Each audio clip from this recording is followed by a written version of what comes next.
L'échec n'est pas la fin. Salutations fraternelles en Christ.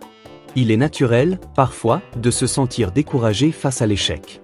Lorsque les choses ne se passent pas comme prévu, que nos rêves semblent s'effondrer ou que nos efforts se révèlent vains, il est facile de croire que c'est la fin de tout.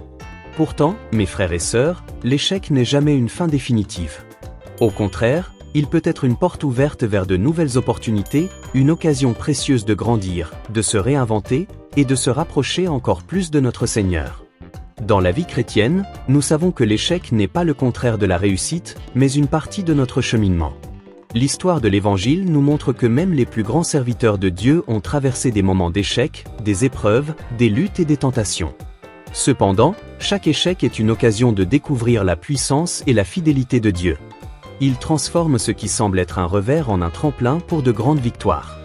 Dieu utilise nos moments de faiblesse pour nous rappeler qu'il est notre force et que sa grâce est suffisante.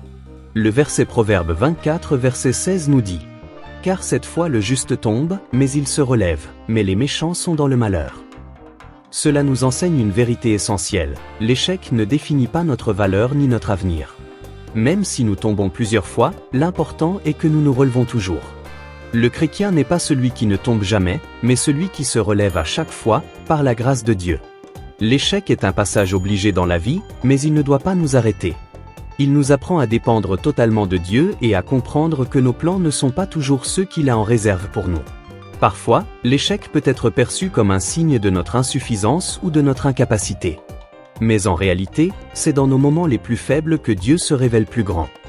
2 Corinthiens 12, verset 9 nous rappelle « Mais il m'a dit, ma grâce te suffit, car ma puissance s'accomplit dans la faiblesse. » L'échec nous force à faire face à nos limites et nous aide à comprendre que nous ne pouvons rien faire sans l'aide de Dieu. C'est un appel à l'humilité, à la repentance, à la confiance totale en celui qui connaît le chemin mieux que nous.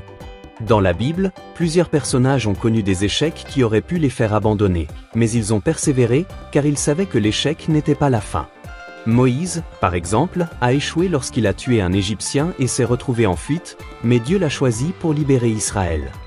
David a connu des moments de découragement après ses fautes, mais Dieu l'a restauré et l'a fait roi. Pierre, même après avoir renié Jésus, a été restauré et est devenu un pilier de l'Église.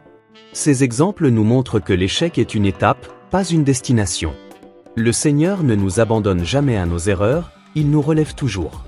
L'échec, lorsqu'il est compris à la lumière de Dieu, devient un terrain fertile pour la croissance spirituelle.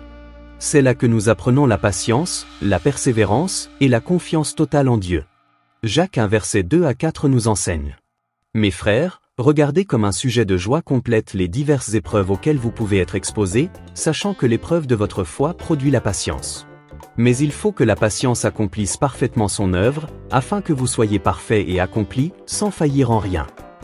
L'échec nous purifie et nous prépare pour ce que Dieu a prévu pour nous. Ce n'est pas la fin de notre histoire, mais une étape sur le chemin que Dieu trace pour nous. Il veut nous mener vers des hauteurs spirituelles plus profondes, des expériences plus riches et des bénédictions plus grandes.